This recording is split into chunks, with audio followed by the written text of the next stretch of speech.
everyone, and welcome back to my channel. My name is Brenna Jean, a future doctor, and today we're going to be talking about personal statements. Now, this video is going to be focused on some of the basics and getting started with writing this creative essay of yours, but some future videos will include more tips on how to write, and I'm thinking of maybe also doing a pseudo peer review of my own personal statement.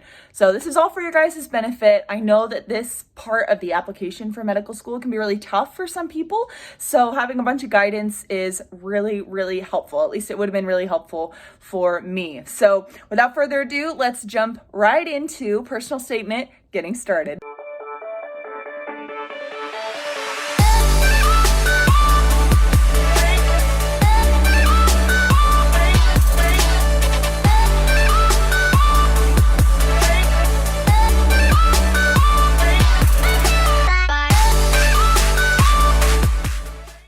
First things first, when it comes to writing your personal statement, you need to understand what your limits are. So I did double check this based on my applications that I submitted because I thought it was different, but I guess it's not. The character limit for your personal statement is 5,300 characters, and that includes spaces. So this is for both the MD application and the DO application. If you've applied in previous years, I think the DO application length was shorter, but when I applied this past year, they were the same. So keep that in mind when you are writing your personal statement. You do have a limit.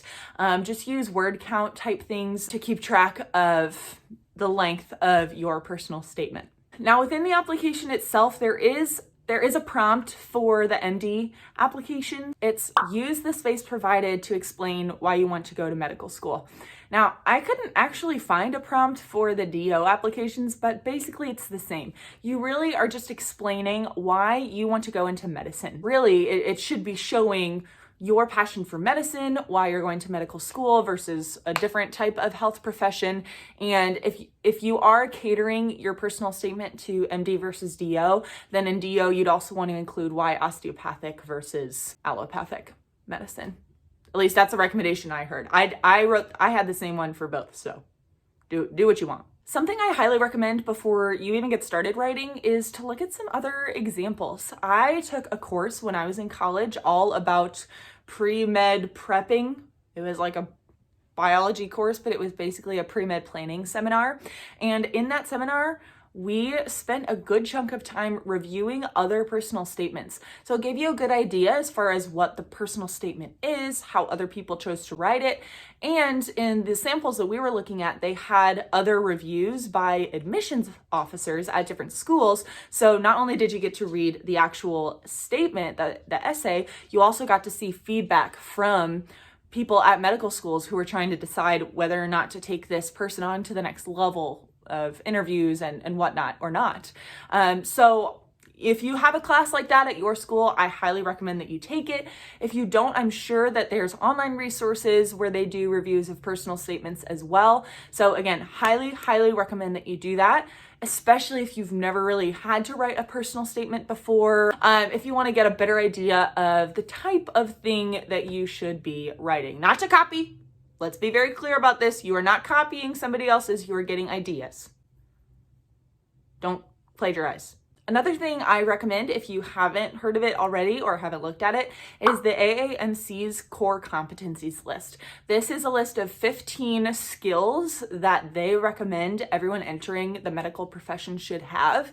It gives you a good idea of the types of things that admissions might be looking for at your schools, and also gives a good idea of the types of skills that you should be demonstrating within your personal statement. Even if you've done all of that, you've looked at other personal statements, you've looked at the core competencies list, you're probably like, I don't even know where to freaking start. Like, what have I done in my life?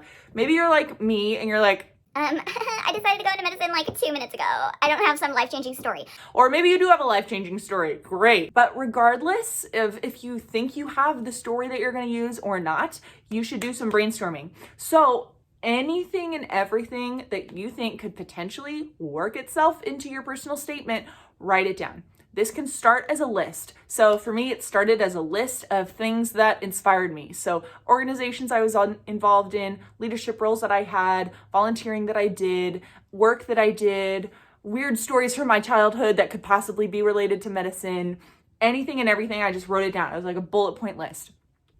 Then what you can do is you can go through that list and find the things that really stick out to you and try and expand upon it. So don't do like a full essay, do like a paragraph. So 4 to 5 sentences.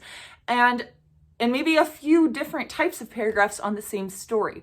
That will give you a sense of which stories you feel really tied to, which stories can link together in some way, which could be fleshed out more to fit the full 5,300 characters. That is a recommendation I do have, is that you use up as many of the 5,300 characters as possible. So that's a side note.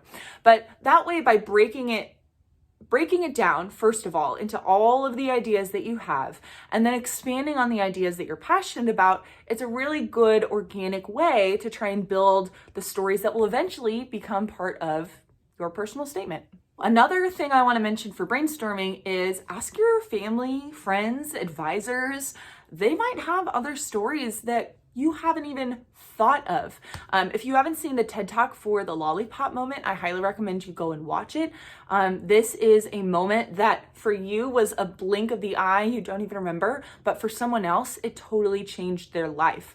Those are the types of stories that are really, really cool to share in your personal statement. So maybe you have some of those moments and you just didn't realize it. So go through your friends, go through your family, advisors, anyone else that has really gotten to know you and your passion for medicine, and ask them, hey, is there anything in our interactions or interactions in the classroom or my job, whatever, that really stuck out to you that you think is a cool story? Because you can use that in your personal statement. Once you learn about it and you know the story, you can write about it.